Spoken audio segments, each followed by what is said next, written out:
Cóhfuil de clúsa. Mhodhscoil. Anamní rud a caitheann tú ar de ceann.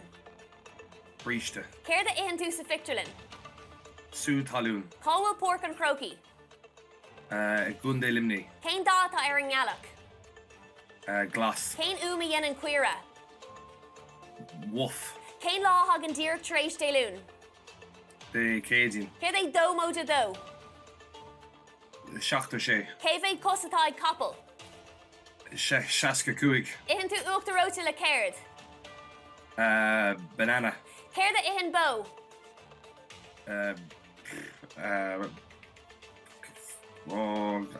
Líliscom. Céh é tíomhatáid cearnóg. Seasca. Céh é cosatáid dú an ala. Gáceann. Céin úma dhéanann sicín. Ba. Anamní rud atá glas. Bándara. Cóhfuil dún an all. Galibh. Agus sin an Thomas sin. Múinteoir Adam, bhí tú ag dul go tapaí. Céir de ihan bó. Céir de ihan bó. Líliscom céir in bó agus bhí fér ag teachta sacha im incident sin. Fér. Céir de ihan bó. Well, ní ra muid ag gurí go níortha fér. Rudder bit eile. Múinteoir Adam tá ag fannacht ar de scór an sin ó Cuir tá si ag córamh an sin agus beidh de scór deimhnathe again second inis ach céir de fuair tú meas tú?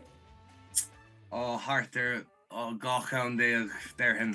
Bhí apan tú go bhfuir an raibh sé níos deacra ná mar ceapú go mbeadh sé. Bhí sé éca glóir go túús ach de réir mar imime na ceisna bhí mé go ritheach as na freigraí.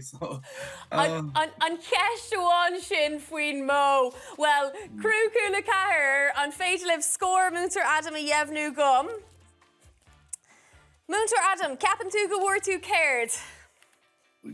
Hartar trí ceann déag.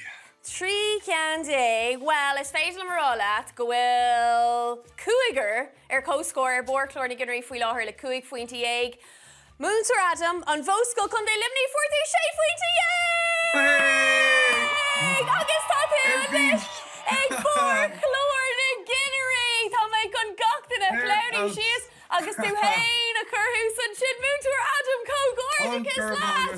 Dócratam, Múinteoir Adam bhí tú thar bís bórchlór na ginnarí cógóir gur mágad! Cógóir Adam ag bórchlór